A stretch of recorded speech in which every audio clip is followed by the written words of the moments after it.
Swadika, I'm Nadi Warisa and I'm standing in for Jen Cutler today. In today's news, Airports of Thailand predicts the aviation industry will make a full recovery by the end of 2024. A man responsible for trafficking people across borders to work in call center gangs has been arrested at Suvarnabhumi Airport. And a Thai influencer is seeking help from a lawyer to put an obsessive stalker behind bars. All that and more coming up on Thailand News Today.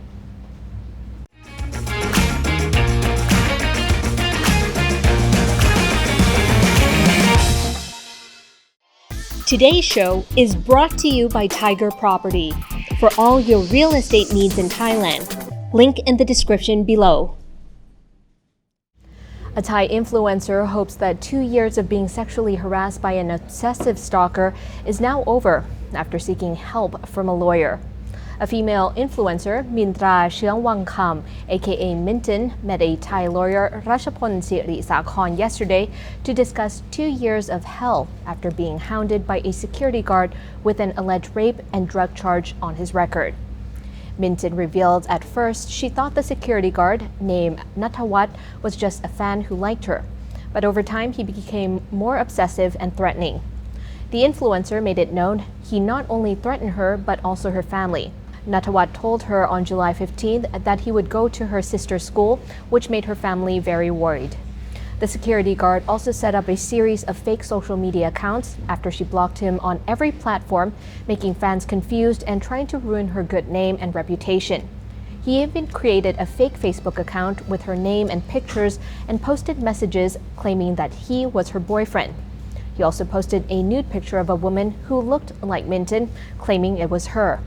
The influencer said the guard knew her personal details, home address, and her parents, her sister's school, ID card numbers, bank account, and working schedule.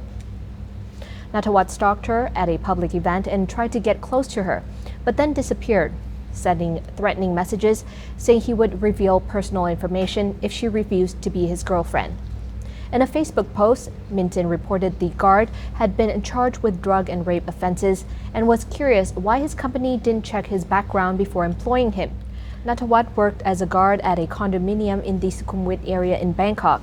His security team leader admitted that the team hired him because they were desperate for staff, but he added that Nathawat was fired on July 11th for his strange behavior.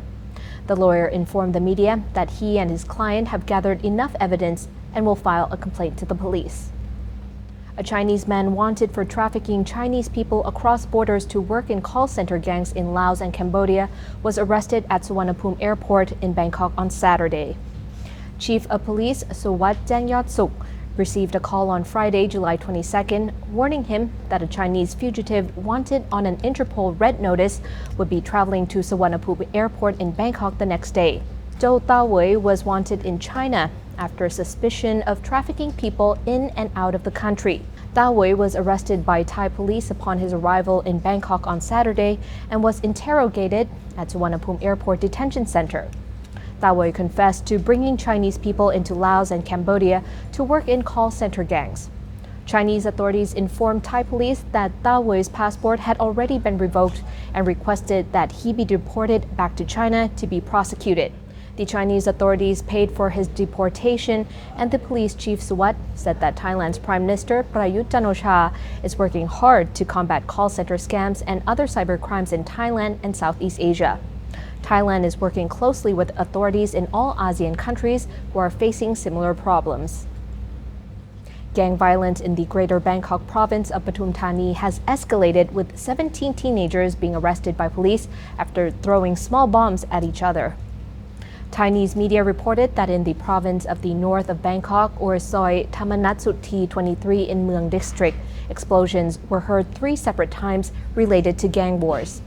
The first 2 explosions in the area resulted in little to no response from the police.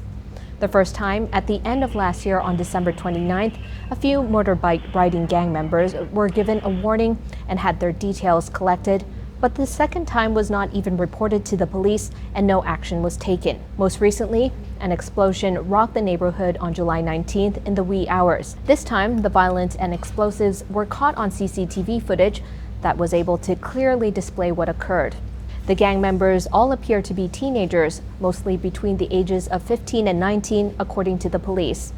Armed with clear CCTV footage, police this time were able to track the people who attended the brawl and made a series of arrests in the case of this third explosion. Police took into custody 17 gang members in total and charged them with 7 different crimes, including being in possession of and carrying explosive devices, and all 17 arrested have confessed to all the charges. During the arrest, police confiscated several motorcycles that bore the names of the 2 rival gangs, as well as evidence linked to the crime and the CCTV footage, including clothes and helmets that were worn during the gang fight. They also seized a number of weapons, including swords from the 17 suspects in the explosion. We're now going to head down south to Phuket. An armed robber takes off with 160,000 baht from Phuket Tesco. Now, bank robberies are generally violent affairs with lots of drama, but this wasn't the case when a stick-up occurred yesterday afternoon at a Tesco Lotus department store in Phuket. The cheeky armed robber wandered into the store in the Rawai area of Mueang district shortly before 1 p.m. and casually made off with 160,000 baht in cash as if he had just been shopping. The robbery took everyone by surprise, so much so that the security guard thought the man named Wiwat, who was wearing a black cap, gray V-neck t-shirt, and 3/4 shorts, had come to exchange some money. The 43-year-old robber made his escape on a red Honda Wave scooter with his number plates covered by a plastic bag down Wisate Road and turned into Soi Suk San 1. Police finally closed in on the thief after tracking CCTV footage and arrested the accused at Karon sub-district, not far away from the robbery. Wiwat confessed to stealing the money, adding that he needed the money to pay off his debts. He also admitted the gun belonged to his family. Airports of Thailand says the aviation industry is making steady progress in recovering from the COVID-19 pandemic and is forecasting a full recovery by the end of 2024. The AOT believes that in a year and a half, airplane and passenger traffic will finally recover to the levels that they were in 2019. The current prediction is that flight traffic will reach about 1/3 of the pre-pandemic levels by the end of this fiscal year, a total of about 45 million passengers, both international and domestic. They expect a dramatic increase in travelers next year when they are forecasting a recovery of 77% of pre-pandemic travel, about 96 million passengers. Then the full recovery numbers in 2024 are expected to hit 142 million passengers in the skies above Thailand. The International Civil Aviation Organization and the International Airport Transport Association agree with the AOT's assessment, forecasting a full recovery for the aviation industry only in 2024. The same cannot be said, however, for all the cargo warehouses, ground services, and even some airlines, with borders snapping closed at the onset of the pandemic and remaining that way for years. The travel industry and the aviation industry were among the hardest hit by COVID.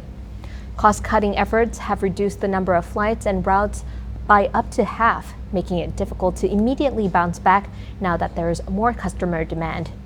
Many aviation businesses are struggling to rescale back up, and even with the growing tourism, 2022 is expected to operate at a loss for the industry as a whole.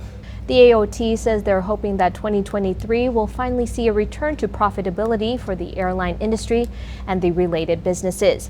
But it still depends on many sectors' performances and whether key demographics like Chinese tourists return to traveling in Thailand in the number forecast. You're now all up to date with the Thaiger. Do check back with us tomorrow again at 6 p.m. Thank you for watching and have a great day ahead. สวัสดีค่ะ